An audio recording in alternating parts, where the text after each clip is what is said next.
Dear students, second world war के बाद में यूरोपियन रीऑर्गेनाइजेशन को स्पष्ट करते हुए हमने विभिन्न योजनाओं, नीतियों और कार्यक्रमों की चर्चा प्रारंभ की थी। आज उसी चरण में हम कुछ अन्य संगठनों और नीतियों के बारे में स्पष्ट होंगे। ट्रूमैन सिद्धांत, बेनिलक्स और मार्शल योजना के पश्चात जो अन्य महत्वपूर्ण संगठन थे उसमें एक संगठन था OEEC, organisation for European economic cooperation, यूरोपीय आर्थिक सहयोग का संगठन। ये देखिए सबसे ऊपर लिखा मैंने OEEC। वस्तुतः सेकेंड वर्ल्ड वॉर के बाद जो यूरोप की आर्थिक दुर्दशा कह सकते हैं हुई थी, उससे निकलने के लिए इस प्रकार की योजनाएं और इस प्रकार के कार्यक्रम बहुत आवश्यक थे। और मार्शल योजना के तहत ही यूरोपीय राष्ट्रों को जो सहायता मिल रही थी, इस संगठन ने उसके द्वारा यूरोप की अर्थव्यवस्था को, वित्तीय व्यवस्था को एक स्पष्ट दिशा देने का प्रयास किया। और दूसरे शब्दों में जो यूरोप के जनजीवन का स्तर जो बिल्कुल जिसको कहते हैं कि इस त्रासदी के कारण निचले स्तर पे आ गया था, उसको ऊपर उठाने में इस संगठन की प्रमुख भूमिका रही है। इसका प्रधान कार्यालय पेरिस में और ट्रीस्टे और जर्मन फेडरल रिपब्लिक सहित लगभग 18 यूरोपियन राज्य इसके सदस्य रहे थे। दूसरा संगठन है OECD। ये देखिए, ये लिखा है OECD, organisation for economic cooperation and development, OECD। 1961 में इस यूरोपियन आर्थिक सहयोग संगठन के नाम पर एक संस्था अस्तित्व में आई, जिसे बाद में आर्थिक सहयोग और विकास संगठन कहा जाने लगा। वस्तुतः ये इस बात का परिचायक था कि इसकी स्पष्ट जो दिशा थी वो आर्थिक विकास की ओर ही थी। यद्यपि बाद में इसमें अमेरिका और कनाडा भी सदस्य के रूप में सम्मिलित हुए, तो इसे विशुद्ध रूप से हम यूरोपीय संगठन नहीं मान सकते हैं, लेकिन लगभग 30 सदस्य देश इसके अंतर्गत सम्मिलित थे। मैं उनका एक बार नाम बोलती हूँ, जैसे Austria, Belgium, Canada, Denmark, France, Germany, Greece, Iceland, Italy, Luxembourg, Netherland, Ireland, Australia, चेक रिपब्लिक, फिनलैंड, हंगरी, जापान, दक्षिण Korea, Mexico, New Zealand, Poland, Slovak, Norway, पुर्तगाल, स्पेन, स्विट्ज़रलैंड, टर्की, ब्रिटेन, संयुक्त राज्य अमेरिका, इवन फिनलैंड और जापान भी इसके सदस्य राष्ट्रों में भाग ले रहे थे। वस्तुतः इस संगठन का प्रमुख उद्देश्य क्या था?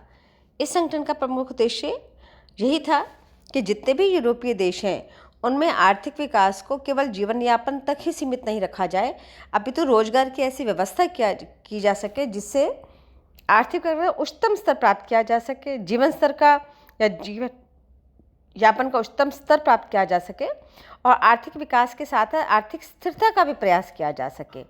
फलतः जितने भी सदस्य राष्ट्र थे इसके, उसके अंतर्गत आपस में व्यापार में सहयोग, अंतर्राष्ट्रीय दायित्वों के अनुसार एक समानांतर व्यवस्था स्थापित करने का प्रयास इस संगठन के द्वारा किया गया। वस्तुतः आर्थिक नीति, व्यापार नीति, विकास नीति और जीवन स्तर की नीति इस संगठन का मूल उद्देश्य था। अगला है EPU, यूरोपियन पेमेंट यूनियन, यूरोपीय अदायगी संघ। इस संस्था का निर्माण सितंबर 1950 में हुआ और जिसका प्रमुख प्रयोजन यह था कि इसके सदस्य राष्ट्र किसी भी एक देश की कमाई को दूसरे देश से उसका ऋण अदा करने के लिए सुलभ बनाने की व्यवस्था करता था या उसका रास्ता निकालता था, जिससे क्या होता था कि अंतर्राष्ट्रीय व्यापार और जो भी भुगतान थे उसकी सुविधा आपस में सदस्य राष्ट्रों को प्राप्त हो जाती थी। नेक्स्ट है काउंसिल ऑफ यूरोप।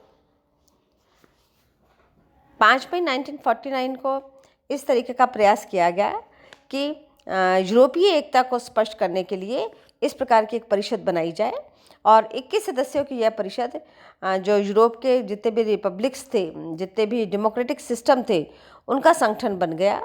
और इस प्रकार 5 मई 1949 को यूरोपीय एकता के आंदोलन के रूप में एक संगठन का मुख्य कार्यालय स्ट्रेनबर्ग में शुरू किया गया।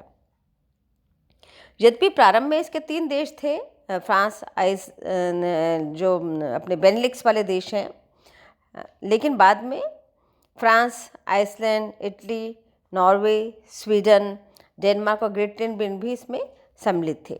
Greece, Turkey, Ireland, German Federal Republic तथा सार्क प्रदेश भी इसके सदस्य बन गए। वस्तुतः इस संगठन के दो अंग थे, एक विमर्श सभा और एक मंत्री समिति। एक थी कंसल्टेटिव असेंबली एंड दूसरी थी कमेटी ऑफ मिनिस्टर। इनका भी प्रमुख उद्देश्य यही था कि सदस्य जो ये कहते हैं कि प्रतिनिधियों के अनुपातिक संख्या में चुने जाने के पश्चात अपनी विभिन्न क्रियाकलापों को आधार बनाकर आर्थिक लक्ष्य को प्राप्ति के लिए तत्पर रहते थे।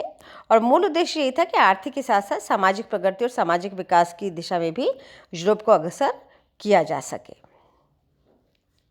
यद्यपि प्रारंभ में ब्रिटेन ने संघ का निर्माण का विरोध किया था, लेकिन बाद में वो भी यह परिषद यूरोप की एकता में बाद में सहायक सिद्ध हुई।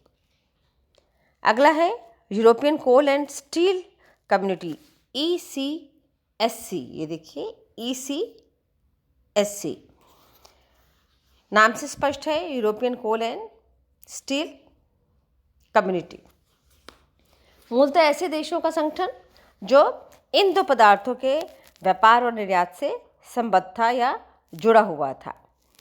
इसका 10 अगस्त 1952 को इसकी जो संगठन की स्थापना थी की गई और 1950 में विदेश मंत्री जो शूमैन थे फ्रांस के, उन्होंने ये प्रस्ताव रखा था कि फ्रांस और जर्मनी अपने कोयले और इस्पात के उत्पादन में किसी भी एक संगठन को सुपुर्द कर दे और वही अन्य देशों को सम्मिलित होने की स्वतंत्रता भी इसमें दी गई। अर्थात जो सदस्य राष्ट्र हों वो इस कोल और स्टील के निर्यातकों के व्यापार को आपस में परस्पर सहभागिता के आधार पर विकास की योजनाओं के साथ संबद्ध कर सके। इसकी सदस्य संख्या लगभग 78 थी। प्रत्येक देश के जो संसदों के प्रतिनिधि थे उनको इसमें स्थान दिया गया था। इसका उद्देश्य कोयले और इस्पात के लिए एक ऐसी मंडी को बनाना था जिसमें आयात और निर्यात करों को प्रोत्साहित किया जा सके और राज्य की सहायता को बंद किया जा सके। आयात और निर्यात करों को तथा राज्य की सहायता को बंद किया जा सके और जितने भी व्यापार में आने वाली बाधाएं या रुकावटें थी या एकाधिकारी वाली प्रवृत्तियाँ थी या जिसमें किसी भी प्रकार की असमानता था, ऐसे नियम या ऐसे करों को हटाना इस संगठन का प्रमुख उद्देश्य था। वस्तुतः इस संगठन ने यूरोप के आर्थिक एकीकरण में विशेष एक योगदान दिया और इस्पात के उत्पादन में विशेष जिसको कहते हैं अग्रणी भूमिका निभाने का प्रयास किया, क्योंकि एक लक्ष्य के प्रति एक केंद्रित था, एक जिसको कहते हैं स्पष्ट लक्ष्य के प्रति केंद्रित था ये। अगला है EAEC, European atomic energy community, European atomic energy community 1958। इसकी संबंध में संधि हुई थी 25 मार्च 1957 को 1957 को रोम में और उसके अनुसार ही इस समुदाय का, इस कम्युनिटी का गठन किया गया जिसे यूरोटॉम के नाम से भी जाना जाता है। इसका 6 लगभग इसके सदस्य राष्ट्र थे और इन 6 राष्ट्रों के बीच में जो भी आणविक शक्ति का विकास था, उसके प्रयोजन थे, उसके उद्देश्य थे, उसके संबंध में कार्यक्रम थे, उसके बीच में आम सहमति का निर्माण करना था। ये राज्य कौन से थे? बेल्जियम, फ्रांस, संघीय जर्मनी, इटली, लग्जमबर्ग और नीदरलैंड। अर्थात शांतिपूर्ण प्रयासों के द्वारा आणविक शक्ति को आर्थिक विकास के लिए प्रयुक्त करने में इस संगठन की प्रमुख भूमिका को अंगीकृत किया गया। अगला है यूरोपीय मुक्त व्यापार संघ, EFTA, European free trade association, European साझा बाजार।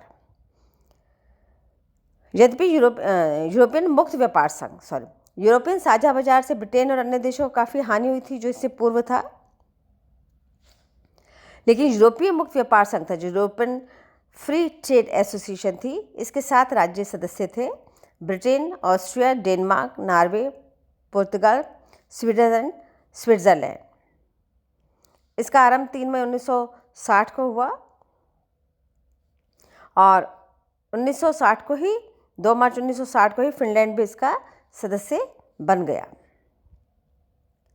वस्तुतः इसका भी उद्देश्य आर्थिक पुनरुत्थान और आर्थिक स्थितियों का ही आकलन करने निर्णय लेना था, लेकिन इस संगठन का जो महत्वपूर्ण योगदान माना जाता है वो ये माना जाता है कि 1 जनवरी 1963 तक इसके सदस्य राष्ट्रों ने अपने तटकरों में 50% की कमी की थी। सदस्य देशों से भिन्न इन देशों के माल पर इन्हें चुंगी लगाने का अधिकार था। ब्रिटेन को राष्ट्रमंडल के देशों की चुंगी में छूट देने और विशेष व्यवहार करने की पूरी स्वतंत्रता थी। यद्यपि 1973 में ब्रिटेन तथा डेनमार्क इससे अलग हो गए। नेक्स्ट है यूरोपियन यूनियन। लास्ट जो पॉइंट दिख रहा है यूरोपियन फ्री ट्रेड एसोसिएशन के बाद में यूरोपीय संघ। यूरोपीय संघ यद्यपि अनेक नामों से जाना जाता है, यूरोपियन कॉमन मार्केट, साझा बाजार, यूरोपियन साझा बाजार, यूरोपियन संघ इत्यादि, लेकिन इसका मूल उद्देश्य वही था कि किसी भी प्रकार से यूरोप को एक आर्थिक समुदाय के रूप में स्पष्टीकरण किया जा सके, क्योंकि इसका यद्यपि अधिकृत शिक्षण तो यूरोपियन यूनियन के नाम से ही जाना जाता है, लेकिन जो इसका उद्देश्य था वो बहुत अधिक व्यापक संदर्भ में इसको लिया जाता है। 1 जनवरी 1959 को एक संधि के द्वारा यूरोपियन आर्थिक समुदाय की स्थापना हुई। प्रारंभ में यद्यपि इसके 6 सदस्य राष्ट्र थे, लेकिन बाद में इसके सदस्य राष्ट्रों की संख्या बढ़ गई और उसमें से ब्रिटेन, आयरलैंड, डेनमार्क और नॉर्वे भी संधि में शामिल हुए, परंतु नॉर्वे बाद में हट गया। इस प्रकार इसकी सदस्य संख्या 12 से बढ़कर 15 हो गई। 2004 में इसके सदस्य राष्ट्रों की संख्या 10 और सदस्य शामिल होने से 25 हो गई। 2007 में बुल्गारिया और रोमानिया के सदस्य बन जाने से इसकी सदस्य संख्या 27 हो गई और 9 दिसंबर 2011 को विलय संधि पर हस्ताक्षर करने के कारण क्रोएशिया भी इसका सदस्य बना, तो इसके 28 सदस्य हो गए। कहने का तात्पर्य ये कि यद्यपि प्रारंभिक उद्देश्यों और प्रारंभिक लक्ष्यों को प्राप्त करने के लिए आर्थिक प्रयत्नों को जो यूरोपीय संघ और यूरोपीय साझा बाजार के माध्यम से प्रयास किए जा रहे थे, उसका एक स्पष्ट जो डायरेक्शन था, एक स्पष्ट जो नीति थी, वो हम इस यूरोपियन यूनियन के संदर्भ में देख सकते हैं। वस्तुतः 24 मार्च 1957 को जो यूरोपियन आर्थिक समुदाय की संधि पर रोम में हस्ताक्षर हुए थे और 1 जनवरी 1959 में ये संधि जो लागू की गई थी, इसके अंतर्गत लगभग 45.77 हजार वर्ग मील, 16.76 करोड़ जनसंख्या और जिनकी कुल आय 16.41 करोड़ थी, वो समस्त देश इसके अंतर्गत सम्मिलित होते थे। इस प्रकार की गई संधि के अनुसार इसके उद्देश्य अनुच्छेद 2 में निहित थे। इसके अनुसार समुदाय के उद्देश्य एक साझा बाजार के निर्माण के माध्यम से और आर्थिक नीतियों में समानता लाकर समुदाय राष्ट्रों में जो सदस्य समुदाय राष्ट्र थे, उनके आर्थिक व्यापार क्रियाओं और नीतियों में समरसता और संतुलन स्थापित करना था। इस प्रकार से जो यूरोपियन साझा बाजार था, यूरोपियन जो हम मानते यूनियन थी, यूरोपियन संघ है, वो सांस्कृतिक, सामाजिक और आर्थिक विकास के लिए कॉमन प्लेटफॉर्म को या जो सामान्य जो आधार था उसको सर्च करता था। इसके धारा 3 में संधि की शर्तों का उल्लेख है। इसके संधि के अनुच्छेद 4 के अनुसार इस समुदाय के विभिन्न संगठन हैं, मतलब इसका जो संगठनात्मक ढांचा है, इसका जो ऑर्गेनाइजेशन है, जैसे महासभा, परिषद, आयोग, न्याय सभा इत्यादि, उसके बारे में स्पष्टीकरण दिया गया है। वस्तुतः यूरोपीय जो साझा बाजार है, या यूरोपियन आर्थिक समुदाय के रूप में इसके 25 वर्ष पूरे होने पर 1983 में इसका जिस कहते हैं रूपांतरण किया गया और इस अवसर पर ये स्पष्ट हुआ कि इसे व्यापार में एकाधिकार वाली विरोध वाली नीतियों के कारण जो विरोधी नीति का जो लाभ है उसको स्पष्ट रूप से देखना होगा और कृषि और विकास के लिए समान नीतियाँ निर्धारित की जाने की सिफारिश की गई। फलतः यूरोप में इन नीतियों के फलस्वरूप उल्लेखनीय प्रगति की और यूरोप राजनीतिक और स्थिरता के साथ साथ आर्थिक विकास को भी पुनर्स्थापित करने में सफलता की ओर धीरे धीरे अग्रसर हुआ।